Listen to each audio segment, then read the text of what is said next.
и како граѓани на државата, и како патриоти, а и како членови на ВМРО-ДПМН.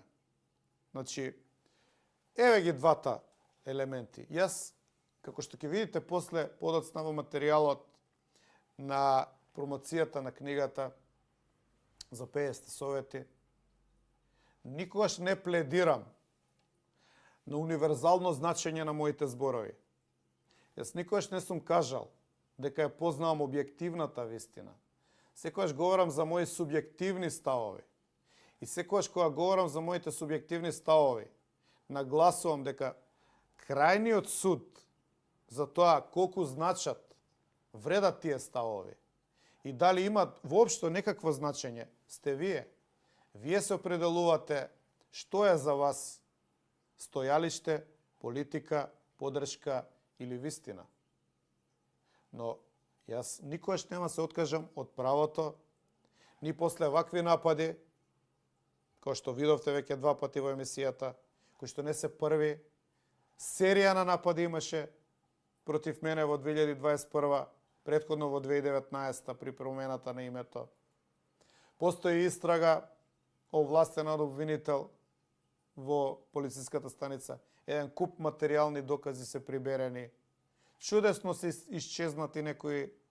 Јас водам и приватна истрага точно на еден чекор сум од извршителите од 2021 и ветувам, значи давам заклетва пред вас, сите што ја гледате емисијата, ќе ги откријам и ќе ви ги откријам на вас.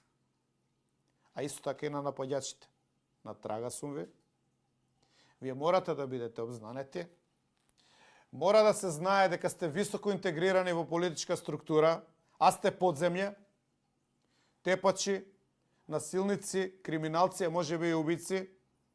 Значи, вие не смеете да бидете нити во партија, нити во политичка структура, туку треба да бидете сметени, избришани и да им се остави простор на тие кои што на сила сте ги потиснале, тие што може да произведат интелектуалците на кои што се повикав, тие кои што може да произведат квалитет, а се уплашени од вас, мора да го оставите местото на нив.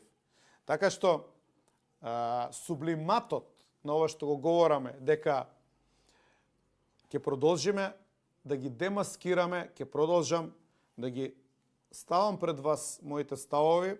Благодарам за гледаноста, благодарам за се што ми пишувате, се повеќе информации ми праќате.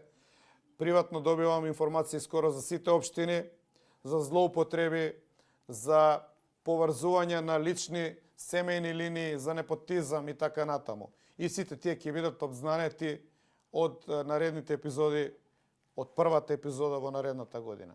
Оваа година ќе ја затвориме со 2 епизоди. Известната Вишна од Штип, која што од позиција на партиски апарат